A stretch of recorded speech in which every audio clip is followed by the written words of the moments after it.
Russia trying to recruit as much personnel as possible. They are not focusing on quality but on quantities, leading to higher losses and worse performance both offensively and defensively, with Ukraine being able to exploit this in many different ways. Here, a ground kamikaze drone can drive up all the way to the trench, something which should be fairly easy to stop, as the slow-moving ground vehicle can be easy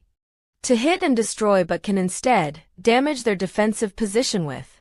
another Russian infantry trying to push away a FPV drone that have not detonated, being just outside a small hiding hole, causing instead the drone to detonate due to the stick, which was far too close to the infantry, leaving less